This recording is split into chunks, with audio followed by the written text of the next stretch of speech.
de Daniel capítulo 6, verso 1. Vamos a continuar con esta serie que estamos llamando estos días, Fieles hasta el final. Este es el tema número 27. Este primer tema vamos a titularlo La trama del cómo la gente trama contra el justo o contra aquellos que buscan la voluntad de Dios. Hermanos, cuando uno quiere caminar en los mandamientos de Dios, en la voluntad de Dios, no se va a dejar esperar que haya gente que busque tu caída. No se va a dejar esperar. Y a veces viene de quien menos piensas y viene de quien menos esperas. Pero hermanos, eso es algo que el corazón humano tiene. El corazón humano aborrece las cosas de Dios y busca cómo destruirlas. Y más cuando esas obras de Dios se están manifestando en tu vida, obviamente buscan destruirte. Y Daniel no fue la excepción. Daniel en este pasaje tiene 80 años. Ha pasado ya toda su vida en el exilio. Hermanos, para que vean que es posible servir a Dios cuando estás lejos de tu familia, estás lejos de tu nación, estás lejos del templo. O sea, aquí no hay excusa de que, no, pues es que yo no puedo porque pues no tengo dónde congregarme. No es que no tengas, es que no quieres. O sea, muchos pretextos a veces la gente pone para no ser fiel a Dios. Y no es que no pues que no puedas, es que no quieres. Porque sabes que para ser fiel a Dios hay que pagar un precio. O sea, si tú quieres decidirte ser fiel a Dios y que no, ahora sí me voy a congregar y que ahora sí voy a estudiar la Biblia, eso tiene un precio. Y no hablo monetariamente, hablo de gente que va a buscar que tú desistas de esa decisión. La gente va a buscar, tu familia te va a decir, sí, ahora ya prefieres más a los de allá que a nosotros, ya los prefieres más a ellos que a nosotros. Y sí, yo entiendo que te sientes mal. Pero el que ama padre o madre o casa o hijos o tierras más que a mí no es digno. ¿Sabes qué significa que no es digno? Significa que es alguien que no ha creído. No ha creído. O sea, no quiere decir que ya no desconozcas a tus papás o a tus hijos, no. Pero no puedes anteponer tu amor por tu familia que a la obediencia a Dios. Si Dios te está pidiendo que tú obedezcas sus mandamientos, antes que tu yo y antes que tus razonamientos que piensas que es injusto, está la palabra de Dios. Daniel hizo eso. Aquí en este capítulo, hermanos, capítulo 6 de Daniel, ya no es el imperio babilonio, ya es el imperio medo-persa. Ya está el imperio medo-persa. ¿Te imaginas de todo lo que tuvo que vivir Daniel? Daniel tuvo que vivir una deportación. Tuvo que vivir el ver a su nación destruida, sus padres muertos. Tuvo que vivir en una tierra extraña, un lenguaje extraño, una cultura extraña. Y adaptarse, ¿a qué? Pues obviamente al sistema político de que había allí, pero no se adaptó a sus costumbres, no se adaptó al pecado que ellos tanto hacían, no. Él se guardó para Dios, pero sin duda pues tenía que trabajar. Aprendió el lenguaje caldeo, aprendió el arameo, aprendió muchas cosas de los babilonios. Y ahora tuvo que vivir una conquista que fue pacífica, pero conquista al fin. Cambiar todo el gobierno, ¿verdad? ¿Y qué pasa cuando hay un cambio de gobierno? Pues el gobierno trae sus propias gentes, ¿verdad? Recuerden que en Babilonia Daniel era alguien importante. Hay un cambio de gobierno y entonces empiezan a venir otros personajes. Por eso se le van encima, porque no lo conocen. Los babilonios pues ya no se metían con él porque sabían quién era Daniel, pero los medos y los persas no lo conocían. Era un viejito que se cree ¿no? O sea, imagínate, 80 años y era mejor que los jóvenes. ¿Cómo se logra eso? Si no hablamos obviamente físicamente. Es obvio que no, porque físicamente, pues sí, los años vienen a tu vida y empiezan a mermar varias cosas en tu organismo. Pero ¿en qué él era mejor? Y otra vez lo recordamos, hermanos. No es ser mejor en cosas seculares, eso cualquiera lo hace. Eso cualquiera lo hace. No creas que por ser mejor en algo secular ya por eso eres lo máximo, la última coca del desierto. No, eso cualquiera lo hace. Pero servir a Dios, conocer a Dios, andar en sus mandamientos, no cualquiera, hermanos, no cualquiera. Temer a Dios, no cualquiera. Robar todos. Enriquecerse de un día para otro, todos. Sacar cosas materiales endeudándote, todos lo hacen. O sea, tú piensas que es tan difícil. Hoy en día tú vas y sacas préstamos y te sacas un auto. ¿Qué? ¿Piensas que es tan difícil? Eso cualquiera lo hace. Pero someterte a la voluntad de Dios, a los tiempos de Dios, eso no cualquiera. ¿No? Porque como dice el dicho de alguien, ¿no? Señor, que se haga tu voluntad en el rancho de mi vecino, ¿verdad? Conmigo no. Yo quiero hacer mi voluntad, que se haga tu voluntad con el de enfrente. Conmigo no. Vamos a leer entonces estos pasajes que vamos a estudiar la primera parte de este capítulo. El cómo estos hombres traman, ¿verdad? Le buscan la vida de Daniel, le empiezan a buscar a ver qué le pueden encontrar. Y solamente hay una cosa que le encuentran, y es que es muy devoto a un solo Dios. Solamente a un Dios. Ellos eran politeístas. Politeísta significa de muchos. Y Daniel era monoteísta. ¿No? Como nosotros. Nosotros somos monoteístas. ¿Qué quiere decir? Un solo Dios. Los católicos no. Los católicos son politeístas. O sea, tienen muchos dioses, muchos santitos ahí. Y vean, todos los pueblos casi son así. Los dice ahí. Pareció bien a Darío, estamos en el versículo 1, constituir sobre el reino 120 sátrapas, que gobernasen en todo el reino. Y sobre ellos 3 gobernadores, de los cuales Daniel era uno, a quienes estos sátrapas diesen cuenta, para que el rey no fuese perjudicado. Pero Daniel mismo era superior a estos sátrapas y gobernadores, porque había en él un espíritu superior. Y el rey pensó en ponerlo sobre todo al reino.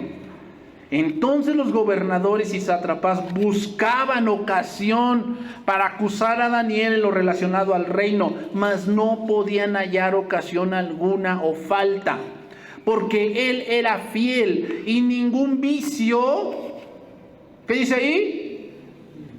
Porque no, hombre, pues, hoy los jóvenes se creen porque beben 7 botellas de cerveza, ya por eso se creen la gran maravilla, y porque fuman y hacen la cascada y lo sacan por las orejas, ya por eso piensan que son la gran maravilla.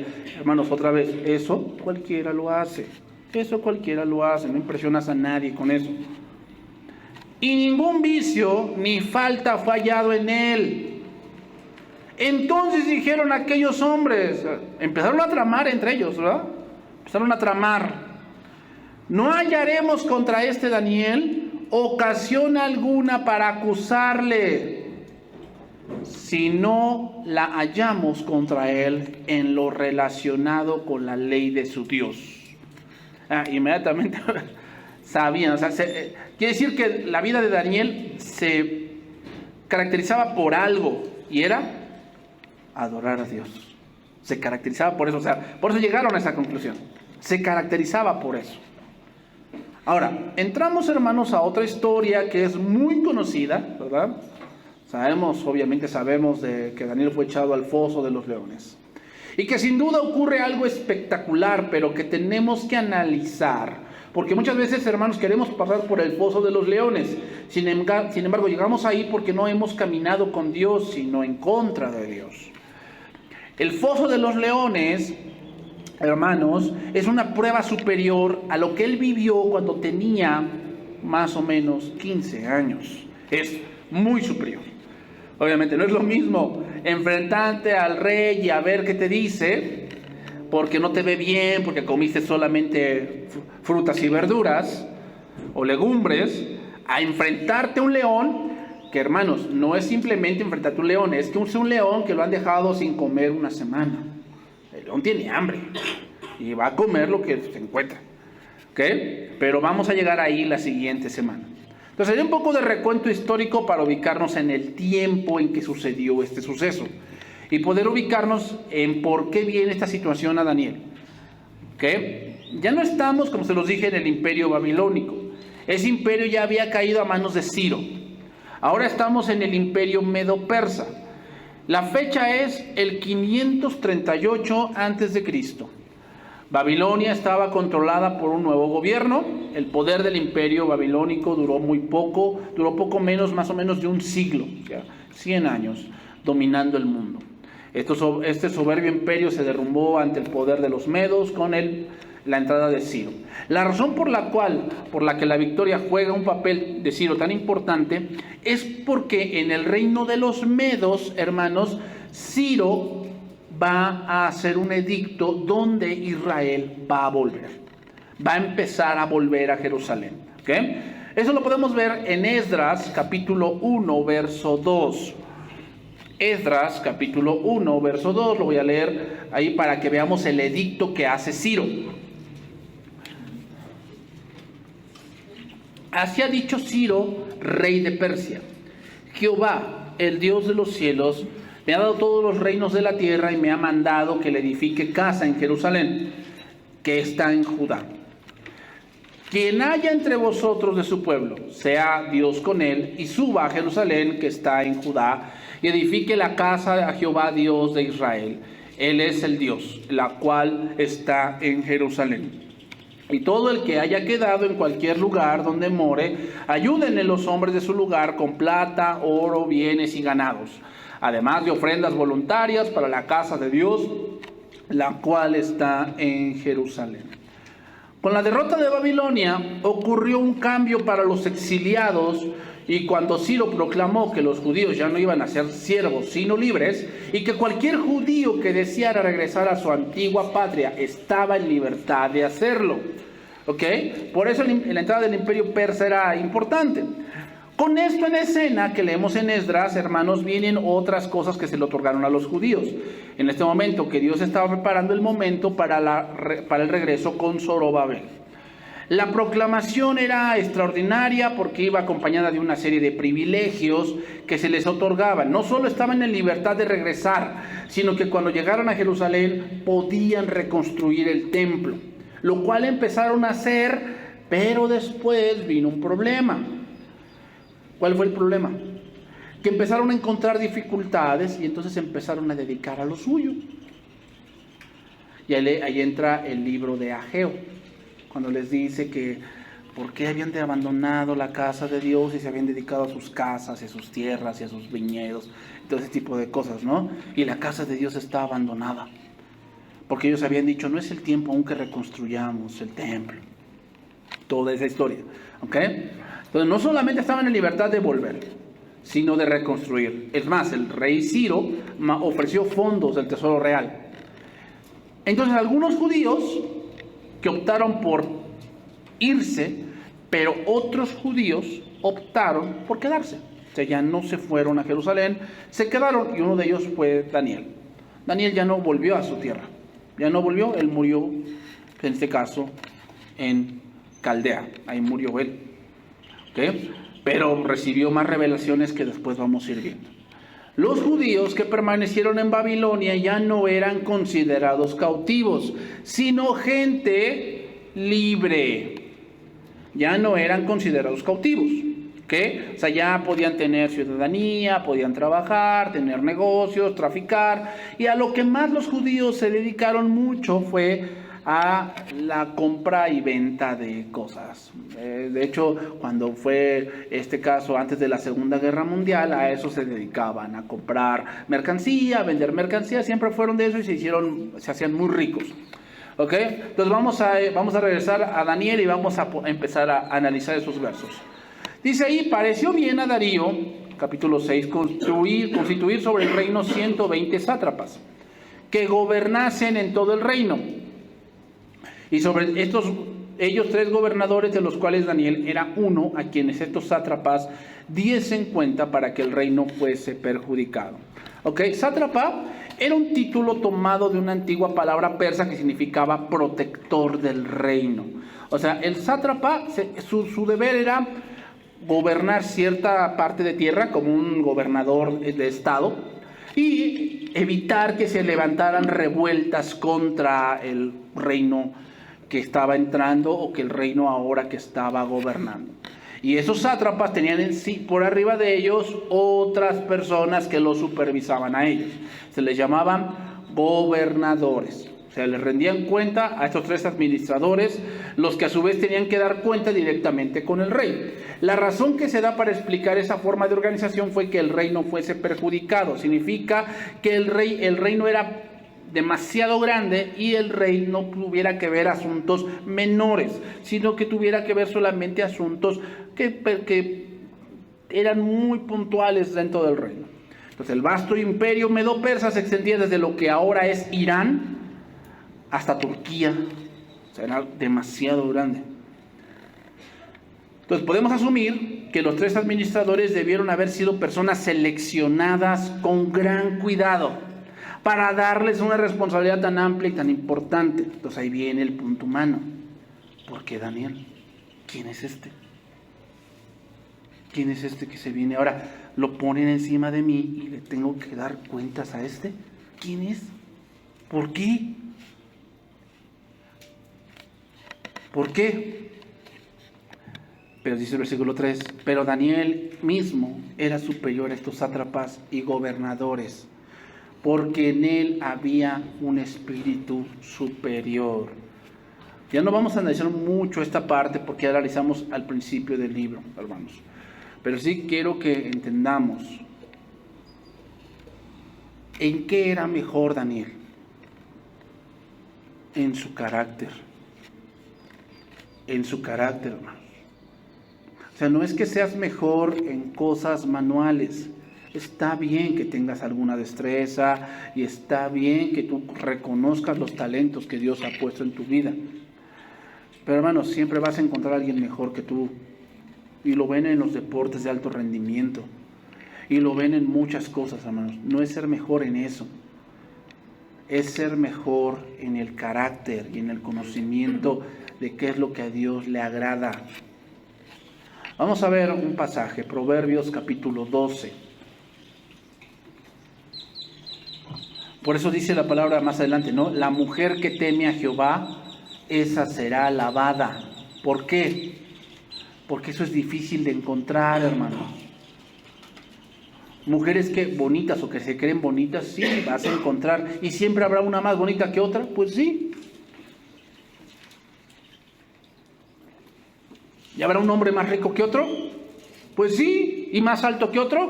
Pues sí. ¿Y más fuerte que otro? Pues sí. Sí. ¿Entonces hay que ser mejor en eso? Pues no. No, hermano. Tienes que ser mejor en cómo disciernes las cosas, en cómo resuelves las cosas. Tienes que ser mejor en cuál es la prioridad de tu vida.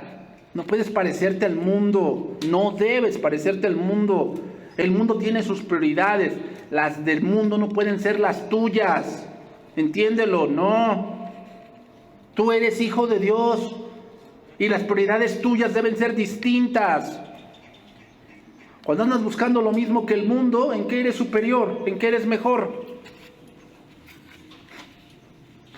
Y tú puedes presumir cosas, pero alguien que está bien centrado en Dios te va a decir, pues todo lo que presumes es paja. O sea, eso aquí lo tienes y mañana no lo tienes.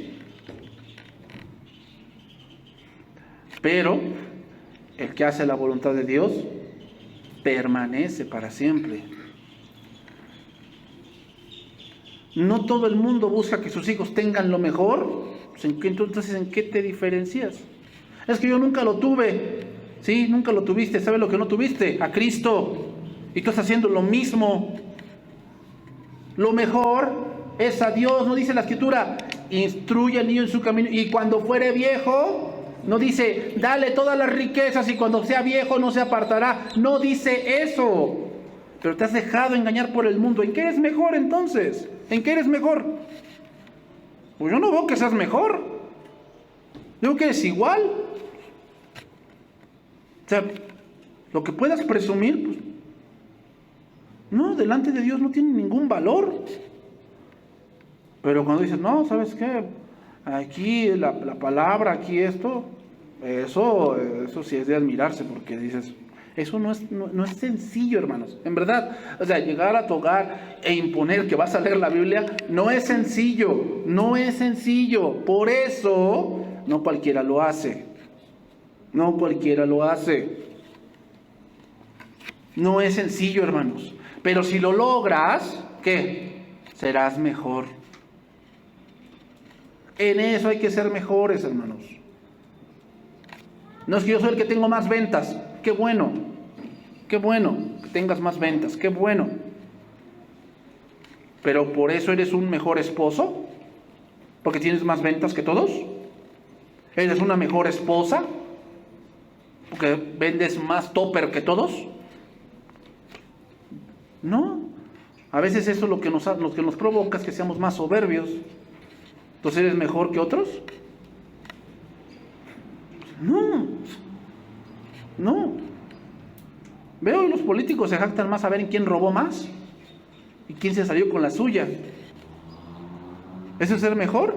Pues para el mundo, sí. Vean lo que dice Proverbios capítulo 12, verso 2. Lo voy a leer en traducción viviente ese pasaje. El Señor aprueba a los que son buenos, pero condena a quienes traman el mal. ¿Qué hacían esos hombres? Tramaban el mal. La perversidad nunca produce estabilidad, pero los justos tienen raíces profundas. Estos se les llaman proverbios paralelos. ¿Cómo? El proverbista está comparando al justo con el necio, el justo con el necio o el sabio con el necio. Una esposa digna es una corona para su marido, pero la desvergonzada es como cáncer a sus huesos. No dice la esposa hermosa, dice la esposa digna. ¿Quién es una esposa digna? Que teme a Dios, que teme a Dios. Los planes de los rectos son justos, pero el consejo de los perversos es traicionero. Las palabras de los perversos son como una emboscada mortal, pero las palabras de los justos salvan vidas. Los perversos mueren y no dejan rastro, mientras que la familia de los justos permanece firme. La persona sensata gana admiración, pero la persona con la mente retorcida recibe desprecio. Más vale ser una persona ordinaria con sirvientes que darse aires de grandeza y no tener para comer. Se ha dicho que el amor al conocimiento no es mayor que el amor a la corrección. Aunque va en contra de la naturaleza de nuestro orgullo pecaminoso, la corrección es necesaria si es que queremos que nuestra sabiduría aumente. No quiere decir que Daniel no se equivocaba. No quiere decir que Daniel no se cansara. No quiere decir que Daniel no tuviese que aprender más cosas. No quiere decir eso. Obvio que tenía que estudiar, obvio que tenía que leer, obvio que tenía que aprender otras cosas de, a lo mejor ahora la administración persa, ahora como ellos la quieren. Es obvio que tenía que aprender eso. Pero la parte, hermanos, del carácter se aprecia mucho. Una de las cosas que hoy estoy escuchando mucho de gente que está en negocios es que siempre vienen con ahora eso mismo, diciendo, es que ahora nadie quiere trabajar. Y yo, ¿cómo que nadie quiere trabajar? Dice, sí, o sea, llegan acá, se les dice lo que tienen que hacer, están un día y se van, porque no quieren que se les mande, no quieren que se les ordene, no quieren que se les corrija que lo están haciendo mal, no quieren. Ellos piensan que lo saben todo, ellos piensan que ya a ellos no les debes de decir nada, ellos lo van a hacer cuando ellos quieran y como quieran. ¿De quién nos está hablando eso? El carácter. El carácter.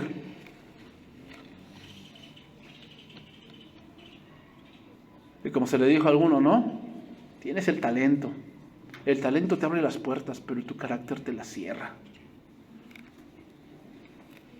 Eso es lo que tenía Daniel. Sí, ya era un hombre avanzado en edad, con mucha, tal vez, experiencia, pero tenía algo que los demás no tenían. ¿Cuál? Carácter. Carácter. Odiar la corrección es ser un ignorante.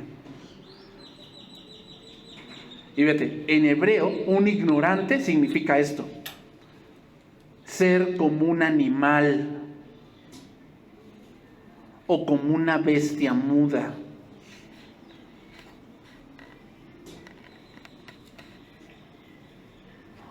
Los hermanos, así se comportaban los medos o los sátrapas contra Daniel. ¿Cómo?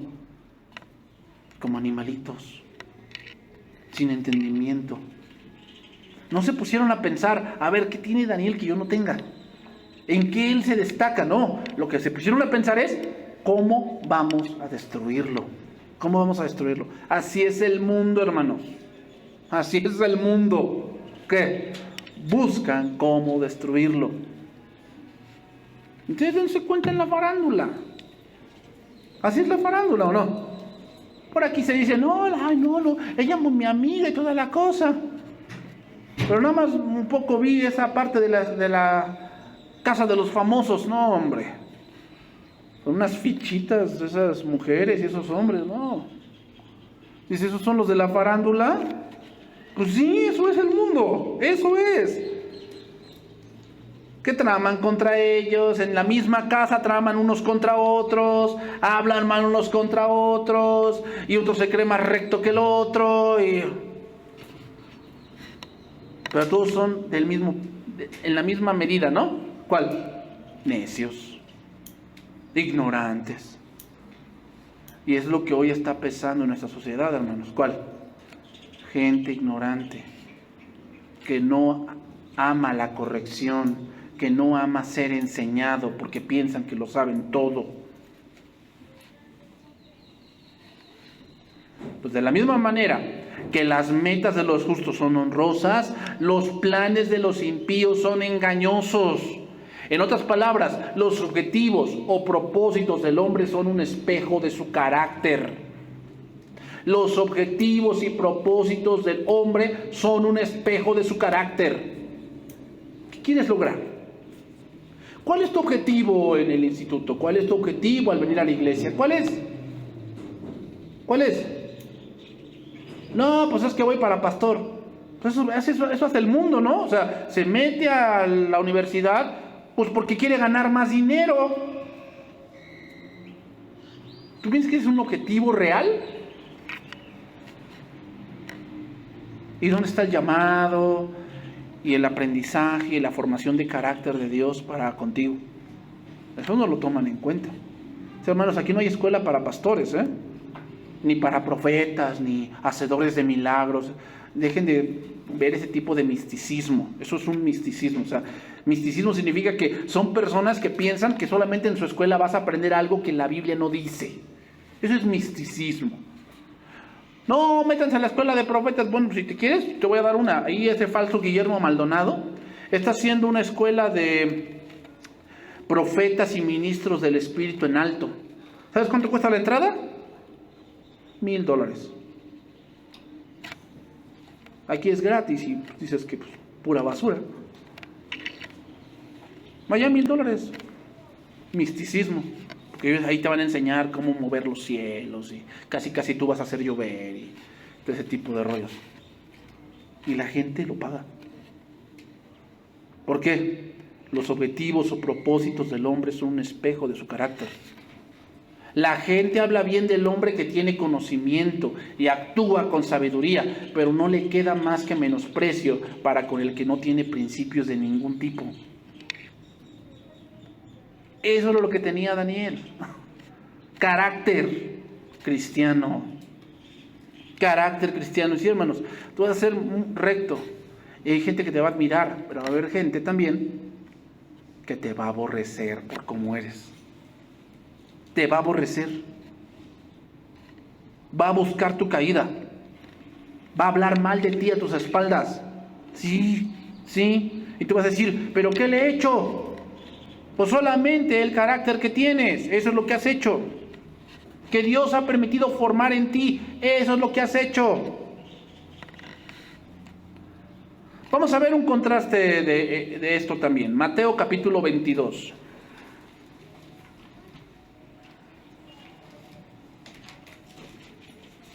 Vean, con Cristo también pasó. No, también con Cristo pasó. O sea que esto es algo del mundo, ¿eh? No te sorprenda que el mundo haga esto, porque así es el mundo. Así es. Así se comportan.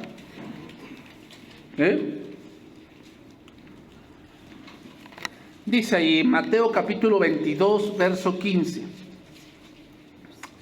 Entonces se fueron los fariseos y consultaron cómo sorprender en alguna palabra. ¿A quién te recuerda?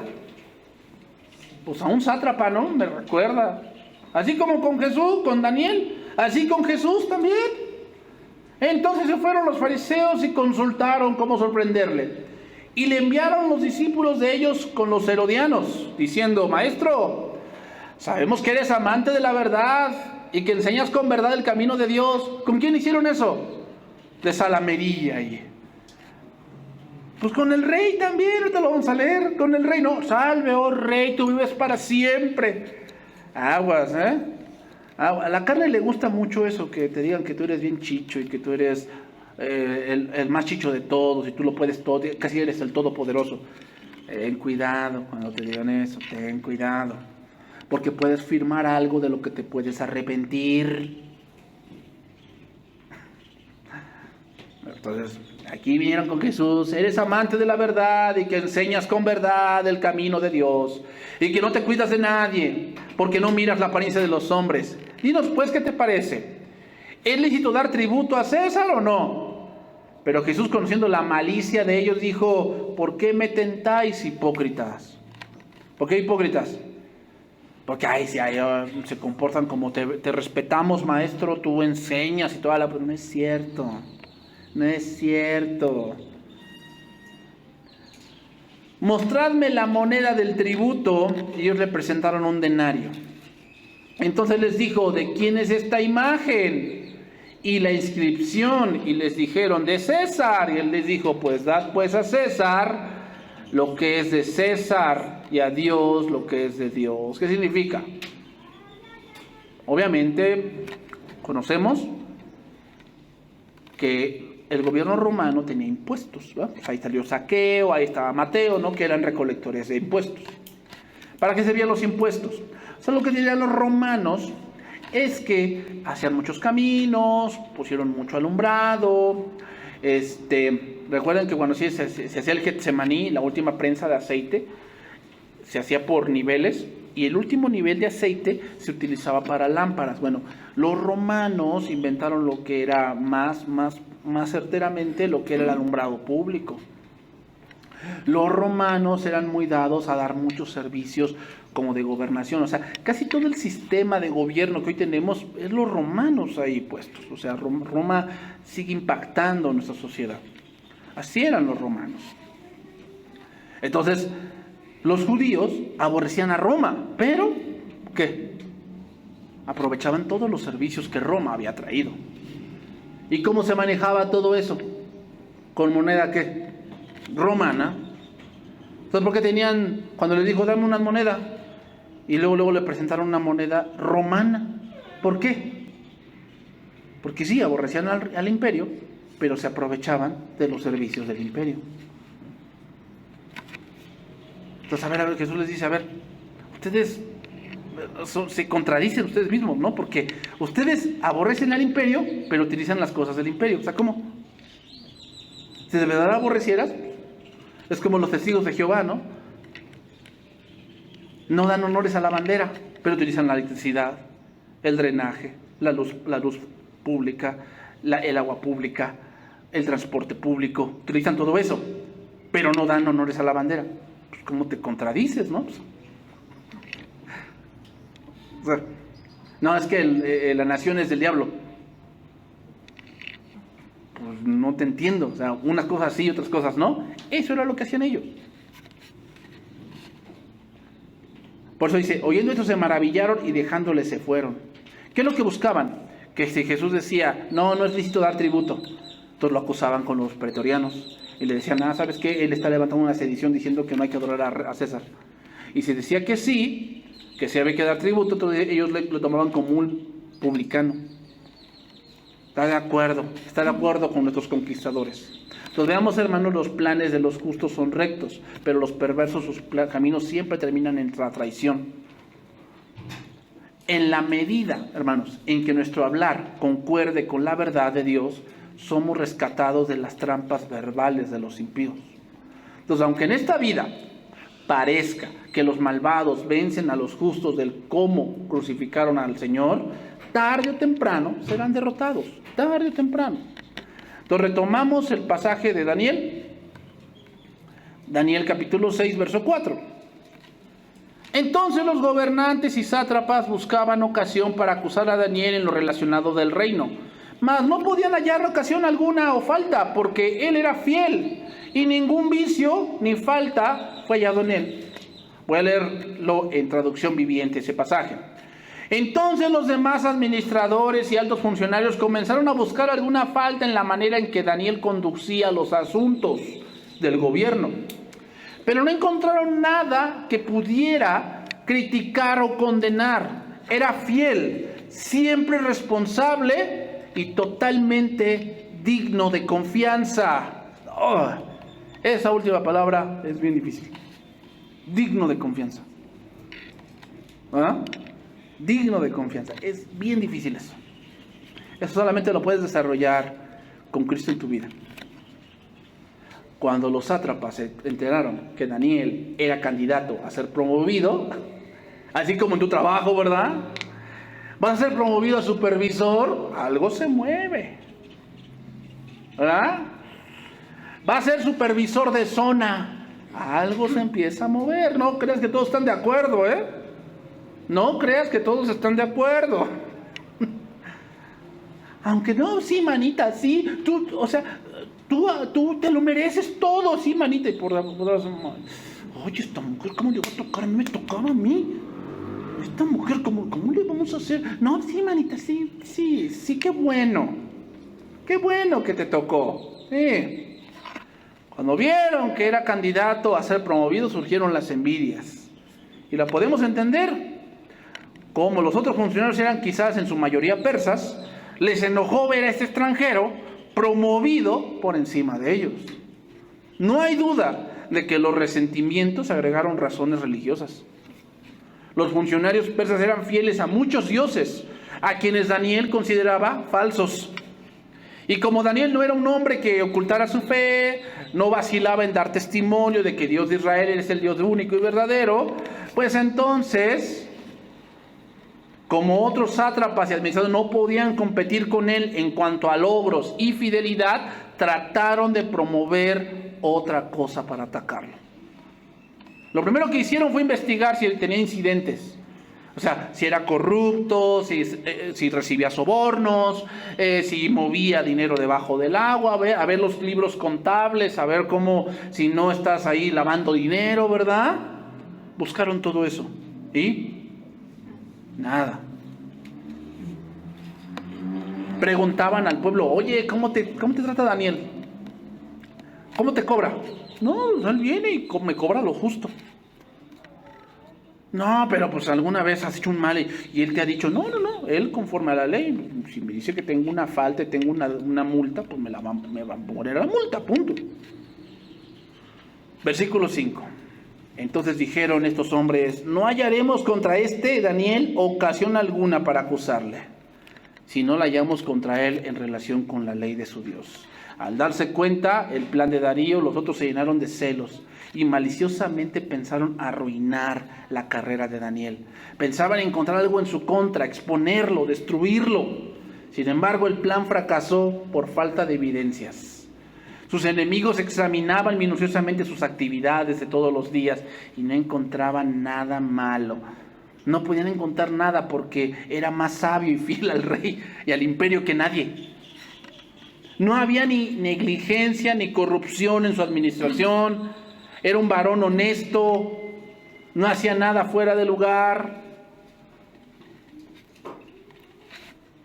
Entonces, hermanos, ¿qué entendemos aquí? Separados de Cristo, nada podemos hacer. A eso se refiere, hermanos. Separado de Cristo, no creas que eres muy bueno. No eres muy bueno. Eres muy malo. Somos malos por naturaleza, hermanos. Por eso dijo Pablo, con Cristo estoy juntamente crucificado y ya no vivo yo, mas vive Cristo en mí. Y lo que ahora vivo en la carne, lo vivo en la fe del Hijo de Dios, el cual me amó y se entregó a sí mismo por mí. Lo bueno que vean en nosotros es Cristo. Lo malo ese somos nosotros. Ese somos nosotros, hermanos. Entonces vámonos por la parte final.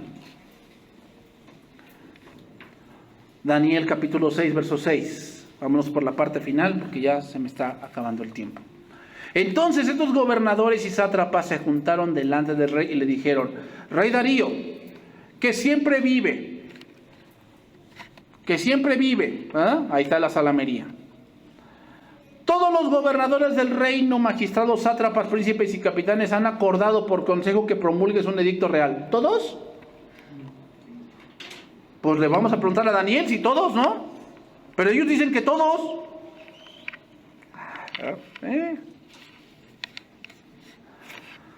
Que promulgues un edicto real y lo confirmes. Que cualquiera que en el espacio de 30 días demande petición de cualquier dios u hombre fuera de ti, oh rey, sea echado en el foso de los leones.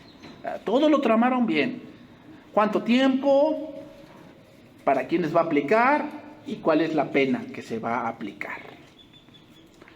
Ahora, oh rey, confirma el edicto y fírmalo, para que no pueda ser revocado, conforme a la ley de Media y de Persia, la cual no puede ser abrogada. ¿Y qué dice ahí? Firmó pues el rey Darío el edicto y la prohibición. Otra vez, hermanos, cuidado con la salamería, cuidado, antes de firmar un documento, léelo.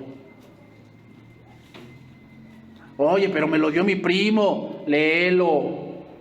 No te dejes llevar, no firmes nada si no lo has leído.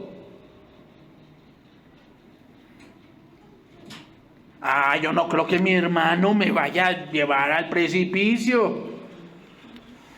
No te dejes llevar por la salamería. Lee el documento antes de firmar. Darío no hizo eso. Y cuando supo que Daniel estaba implicado allí, dice que le pesó.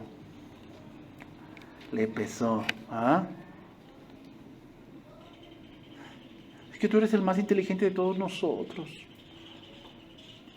Por eso tú quedas de aval de todo, porque tú eres el más inteligente. Tú, no, sí es cierto, yo soy el más chicho. Tienes razón, y ya firmaste y vienen las consecuencias y no eres el más chicho, eres el más tonto de todos. Cuando Daniel supo que el edicto había sido firmado, entró en casa y se puso a llorar como Magdalena. ¿Así dice? Es la versión Luis habla hoy. Y abiertas las ventanas de su cámara, que daban hacia Jerusalén, se arrodillaba 3 veces al día y daba gracias delante de su Dios como lo solía hacer antes. El proyecto consistía en promulgar un decreto real que dijera que nadie podía pedir nada a ningún dios ni hombre a excepción del rey durante 30 días. Este sería una manifestación pública de la dependencia total del regente en turno. Ese era el plan. El concepto pagano del rey era que el pueblo tenía toda clase de bendiciones gracias a los monarcas. Ese era el concepto de ellos. Este edicto sería para reconocer esa dependencia del monarca. Así que los siguientes 30 días, cualquier petición tenía que pasar directamente por el rey. Insistieron que el edicto fuese firmado con el sello oficial del rey para que no pudiese ser revocado. Y al rey no se le ocurrió pensar en el peligro que tal proposición tenía. No consultó con Daniel al respecto de este edicto. Los enemigos del profeta atraparon al gobernante utilizando su propia vanidad y salamería. Lo atraparon y lo hicieron firmar algo que él no leyó. ¿Qué decisión viene ahora a tomar? Buena pregunta, ¿verdad? Porque, hermanos, problemas todos tenemos y tendremos en nuestro caminar en este mundo. La pregunta que viene es esta: ¿qué vas a hacer? Porque problemas todos vamos a tener y tenemos. ¿Qué vas a hacer? Hermanos, ¿verdad que hasta parece absurdo que el rey hubiese podido siquiera haber considerado la idea de aprobar una ley que obligara a la gente a adorarlo, solo a él por todo un mes? O sea, ponte a analizar esa ley. A ver, que me adoren por todo un mes. ¿Por qué voy a firmar eso? Pues si yo quiero, hago que se arrodillen. ¿Por qué tengo que firmar eso? Pero la sugerencia tal vez no es tan absurda como parece a primera vista. En el antiguo Egipto, por ejemplo, el rey era considerado como un hijo de los dioses. Y esa actitud naturalmente fue adoptada por otras naciones. La misma idea muestra la baja opinión que tenían los paganos de sus dioses. Y entonces, hermanos, eso es lo que se viene para nosotros en este tiempo. Se están aprobando leyes que absurdas. Hombres que se creen animales, y si tú no lo tratas como tal, van y te demandan. Y la ley viene y te levanta una carpeta de investigación porque no respetaste que él se cree chango. Es absurdo. Eso es lo que está haciendo el mundo ahora con los creyentes y lo va a hacer. ¿Qué va a hacer? Saben que tal vez por la parte de tu familia y toda esa parte tú eres fuerte. Bueno, entonces vamos a ir por la parte de tu Dios.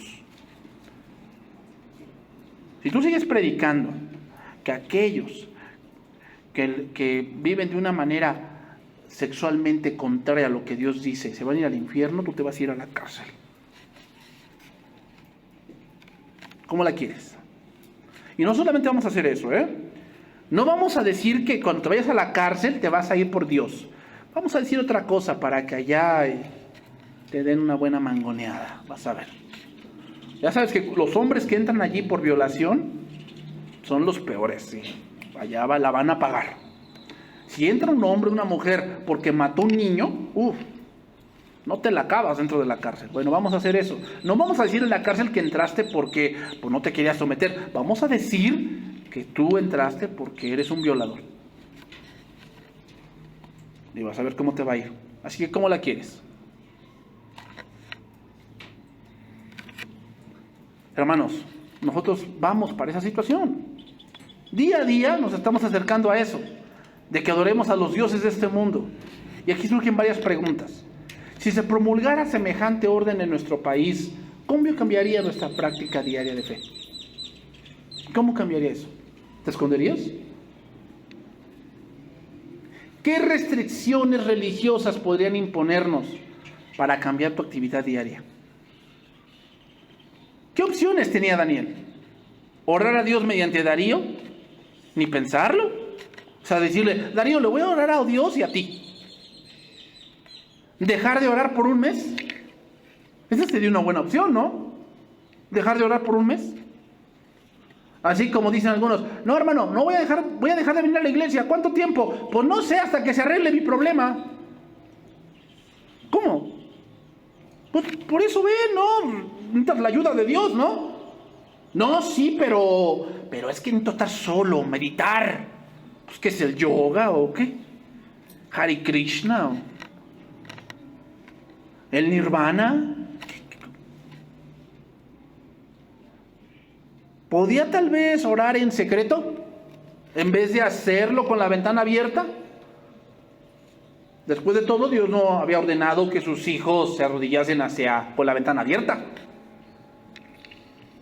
¿Acaso no sería más inteligente que durante los siguientes 30 días orara en cualquier otro cuarto? Lejos de las miradas de los curiosos. Siempre había adorado a su Dios abiertamente. Darles de pronto la impresión a sus enemigos de que había dejado de orar como era su costumbre, era tanto como negar a su Dios. Entonces no es tan religioso como dice. Le pusimos una trabita, ya. Y si hubiera cedido, ahora los sátrapas hubieran dicho a Darío, ¿qué? Ahora que sea un adicto, ¿qué? Permanente. Y eso podía debilitar su testimonio. Si Daniel no había flaqueado cuando de joven se había negado a probar la comida de la mesa del rey, que era algo inaceptable para un judío, menos lo haría ahora que tenía 80 años. Para Daniel hubiese sido fácil quejarse de estas circunstancias, pero si leemos con cuidado, hermanos, la descripción de sus oraciones hechas en el privado, vamos a notar qué es lo que da la victoria. Número 1, estar de rodillas significa depender totalmente de Dios. Depende totalmente de Dios en cosas que te superan. Casi la mayoría, hermanos, nos superan, porque no puedes cambiar a nadie, no puedes cambiar la situación, no puedes hacer que llueva dinero. No, mejor humíllate. Dile, Señor, yo no puedo. Yo de verdad tengo miedo, porque no sé cómo voy a afrontar esto. No lo sé. Se vienen estos gastos, se vienen estos pagos, me están diciendo que a lo mejor me van a correr del trabajo porque hay recorte de personal. Y no sé, si me pasa eso, no sé cómo lo voy a enfrentar. No lo sé. Pero en ti sí lo voy a saber. Arrodíllate, humíllate. Deja de estar pensando que todo lo mereces. No. Mejor humillémoslo. Y número 2, dar gracias. Dice que dio gracias. ¿De qué? ¿Dar gracias de qué? ¿Sabe yo qué opino? Que dio gracias Daniel porque era la oportunidad más correcta de demostrar quién es su Dios. A veces no nos damos cuenta de eso, ¿no? Hermanos, cada adversidad es una oportunidad para demostrar quién es nuestro Dios, en quién creemos, que no es como los demás, que no son nada. Nuestro Dios es real.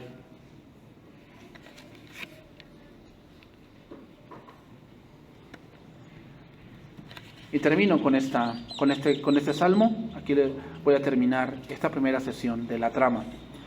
La segunda sesión vamos a ver la fe. La fe. Hermanos, Dios no ha prometido librarte de los leones, ¿eh? Dios nunca ha prometido eso. Pero sí ha prometido que te dará la fortaleza para que sea lo que sea que enfrentes, tú no resbales. Dios a Daniel lo libró de los leones, pero los cristianos del circo romano no los libró. Y te voy a decir algo, ambas cosas son igual de gloriosas. Dios no ha prometido librarte de los leones, pero sí ha prometido estar contigo todos los días hasta el fin del mundo. O sea, Dios no ha prometido que no vas a tener problemas, ni Dios ha prometido que no vas a tener adversidades, ni Dios ha prometido que no vas a tener dificultades. Dios no ha prometido eso. Pero lo que sí ha prometido es que no estás solo. Aún en el valle de sombra de muerte, Dios va a estar contigo siempre. Siempre. Salmo capítulo 102, versículo 1, y voy a leerlo en lenguaje actual. Y quise citar este salmo, hermanos, como que tal vez Daniel, cuando oró, tal vez citó este salmo. Tal vez, no lo sabemos.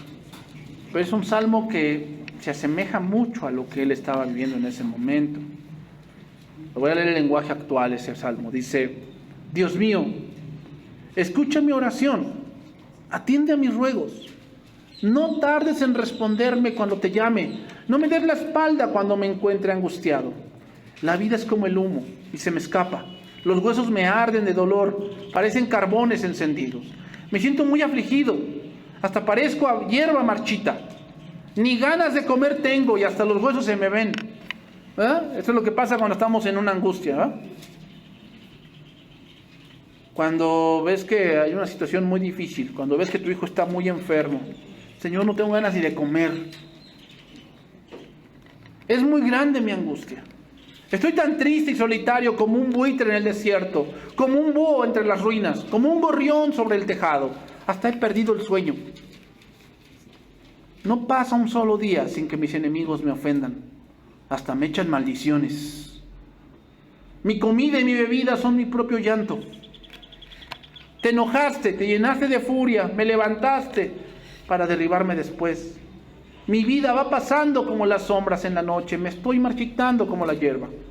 Pero tú, mi Dios, eres el Rey eterno y vives para siempre. Un día te levantarás y tendrás compasión de tu pueblo. Ese día ha llegado. Ya es tiempo de que lo perdones. Nosotros estamos a tu servicio y amamos a la ciudad de Jerusalén. Verla en ruinas y entre escombros nos causa mucho dolor. Dios mío, todas las naciones te adorarán. Todos los reyes de la tierra reconocerán tu grandeza. Tú reconstruirás a Jerusalén y así demostrarás tu poder. Prestarás toda tu atención a los ruegos de los desamparados y no dejarás de atenderlos. Que esto quede por escrito para los que aún no han nacido, para que alabe a Dios el pueblo que está por nacer. Mientras Dios miraba desde su palacio celestial, se fijó en la tierra. Al escuchar los lamentos de los presos condenados a muerte, los puso en libertad.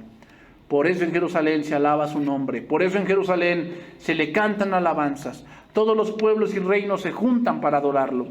En el transcurso de mi vida, Dios usó su poder para humillarme y para acortar mi existencia. Entonces le rogué: para ti, Dios mío, los años no tienen fin. No me lleves en plena juventud. En el principio tú afirmaste la tierra. Tú mismo hiciste los cielos, pero se irán gastando como la ropa y un día los destruirás. Pero tú te mantendrás firme. Siempre serás el mismo y tus años no tendrán fin. Nuestros hijos y nuestros nietos estarán a tu servicio como lo estamos nosotros y vivirán contigo para siempre. Oremos, hermanos.